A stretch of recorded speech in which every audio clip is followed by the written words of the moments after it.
Hello friends, मैं हूं तरुणा और मैं लाती हूं आपके लिए इंग्लिश लैंग्वेज से जुड़े हुए कुछ इंटरेस्टिंग वीडियोस।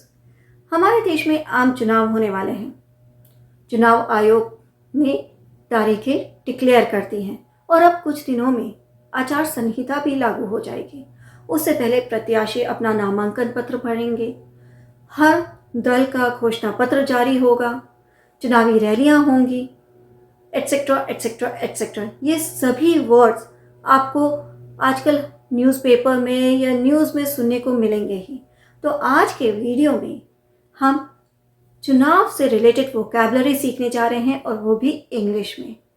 तो चलिए चुनावों से पहले जान लेते हैं चुनाव से रिलेटेड वर्ड्स इंग्लिश में। चुनाव, इसे इंग्लिश में कहा जाता है इलेक्शन, बहुत कॉमन है। चुनावों की तारीखें चुनाव आयोग डिसाइड करता है, इसे इंग्लिश में कहा जाता है इलेक्शन कमीशन। अब बहुत से राजनीतिक पार्टी होती है, राजनीतिक दल, इसे कहा जाता है पॉलिटिकल पार्टीज। जैसे ही चुनाव आता है ना, तो सभी चुनावी दल एक दूसरे के साथ गठबंधन में लग जाते हैं कि इनके साथ गठबंधन कर लें, कि इनके साथ गठबंधन कर लें। तो गठबंधन को इंग्लिश में कहा जाता है अलायंस। अब कुछ पार्टीज मिलकर एक महागठबंधन बनाती हैं।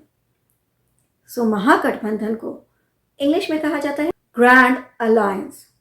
अब इसके बाद सभी दल, राजनीतिक दल, अपने अपने घोषणा पत्र जारी करेंगे। घोषणा पत्र जिसमें वो प्रॉमिस करते हैं कि अगर हम ये चुनाव जीत जाते हैं तो हम ये करेंगे, ऐसा करेंगे। तो घोषणा पत्र, मैनिफेस्टो, बहुत से वादे करते हैं, है ना। तो बहुत से वादे, प्लेथोरा प्रॉमिसेस।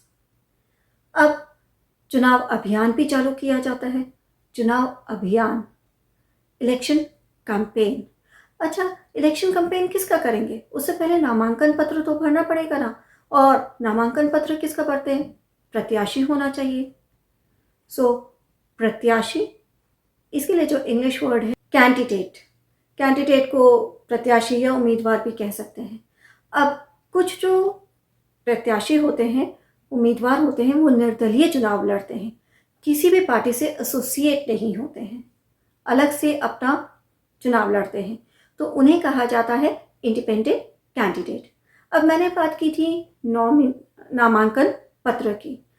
नामांकन पत्र, नॉमिनेशन पेपर, जिसे भरा जाता है किस लिए? चुनाव लड़ने के लिए। चुनाव लड़ना, कॉन्टेस्ट। अब हम लोग अपना मत देने जाते हैं मतदान केंद्र में। मतदान केंद्र, पोलिंग सेंटर, पोलिंग सेंटर।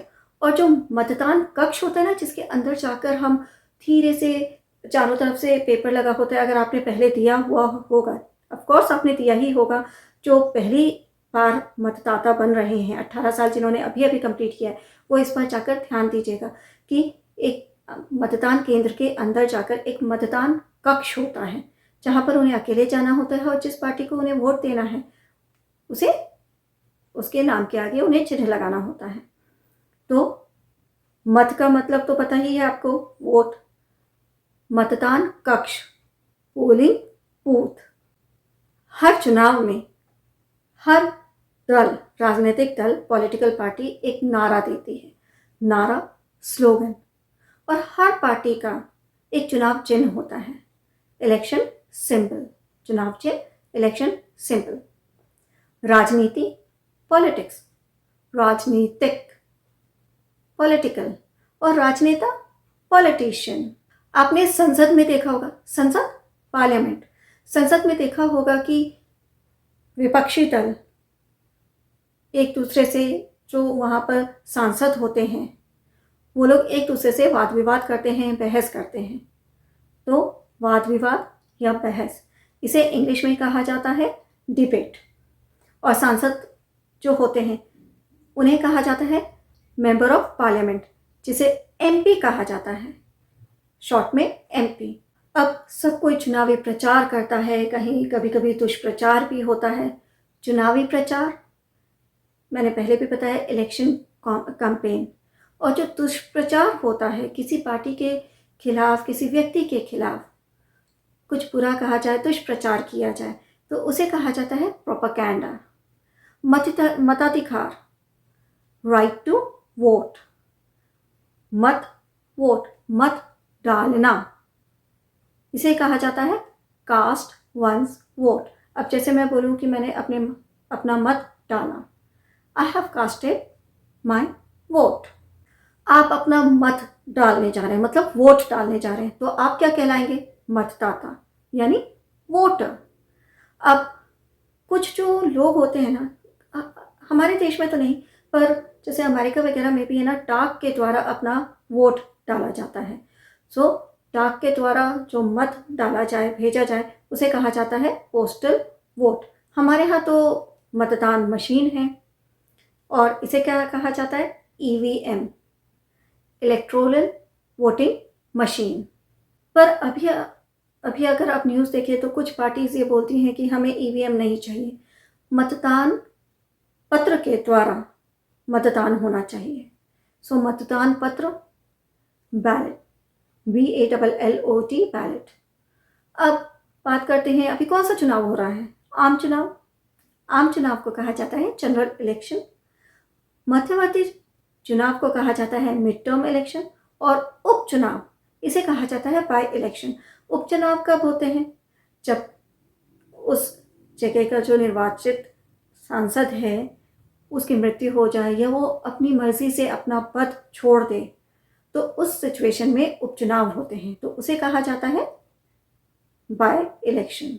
निर्वाचन क्षेत्र, कॉन्स्टिट्यूएंसी, विधानसभा, लेजिस्लेटिव असेंबली, और जो विधायक होता है उसे कहा जाता है मेंबर ऑफ लेजिस्लेटिव असेंबली, जिसे हम शॉर्ट में MLA कहते हैं।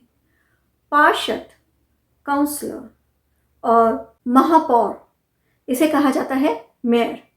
आचार संहिता लागू हो जाती है, जैसे ही इलेक्शंस की डेट आती है, चुनावों की डेट आती है, तो उसके बाद कुछ दिनों बाद आचार संहिता लागू हो जाती है, तो उसे कहा जाता है कोड ऑफ कंडक्ट। रैली होती है, रैली को हम इंग्लिश में रैली ही बोलते हैं। रैली में क्या होता है? भाषण दिया जाता है, भाषण देना, एड्रेस, भाषण देना। अब इसके अलावा और क्या होता है? मंत्रिमंडल, कैबिनेट। मंत्रिमंडल में फेर बदल करना, रीशफलिंग। चुनाव होते हैं तो उसके बाद जो वोटों की गिनती की जाती है, तो वोटों की गिनती करना, काउंटिंग। उससे पता चलता है कि किस पार्टी को कितने वोट मिले हैं, बहुमत मिला है या नहीं मिला है। बहुमत मिलना, मेजॉरिटी, पूर्ण बहुमत, एब्सोल्यूट या क्लियर मेजॉरिटी। शपथ लेना, अब जीत गए तो शपथ तो लेनी है। मंत्रिमंडल के नए मंत्रियों की नियुक्ति होती है तो वो लोग शपथ लेते हैं, टेक द ओथ। ईवीएम के साथ छेड़छाड़ की जाती है तो इसे कहा जाता है टेम्परिंग। जो पार्टी होती है, रूलिंग पार्टी होती है, उसे सत्ता से बाहर कर देना, निकाल देना, तो उसे कहा जाता है टॉपल, TOPPLE, टॉपल। अब ये चुनाव है तो इसमें कितने नेता इधर से उधर जाएंगे, जिन्हें हम दल बदलू बोलते हैं। या कभी कभी जब संसद में किसी एक महत्वपूर्ण विषय पर चर्चा होती है, उस पर वोट मांगे जाते हैं विधायकों से, सांसदों से, तो कभी कभी वो अपने पार्टी के विरुद्ध जाकर वोट देते हैं। तो ये वाली जो चीज़ है ना, अपनी पार्टी के विरुद्ध जाकर वोट देना, इसे कहा जाता है क्रॉस वोटिंग। और जो दल बदलू होते हैं उन्हें कहा जाता है टर्न कोट। चुनाव में धांधली, इसे कहा जाता है रिग्ड इलेक्शन। अब विधायकों की, सांसदों की खरीद फरोख्त भी होती है। इसके लिए जो इंग्लिश में एक पर्टिकुलर वर्ड है वो है हॉर्स ट्रेडिंग। जनादेश, किस पार्टी को जनादेश मिला है? तो जनादेश की इंग्लिश होती है मैंडेट। अनुमानित नतीजे, कि जब आप वोट देकर बाहर निकले तो उसके बाद आपसे बाहर पूछा जाता है कि आपके अकॉर्डिंग किसकी जीत होगी, या उसके बाद है ना, काफ़ी चैनल ये दिखाने लगते हैं कि इस पार्टी को इतने वोट मिलेंगे। तो अनुमानित नतीजे, एग्जिट पोल।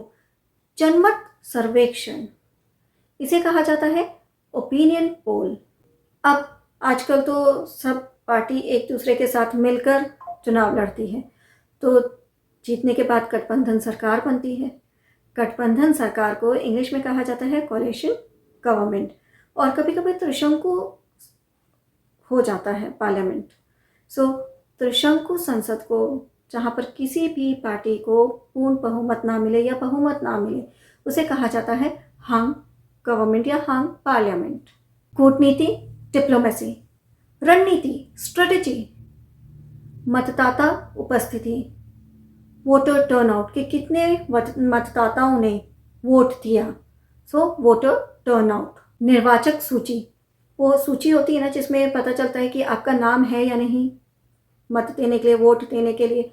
तो निर्वाचक सूची जो होती है उसे कहा जाता है इलेक्टोरल रोल। चुनाव का बहिष्कार, कुछ संगठन होते हैं जो चुनावों का बहिष्कार भी करते हैं, तो उसे कहा जाता है पोल बायकॉट।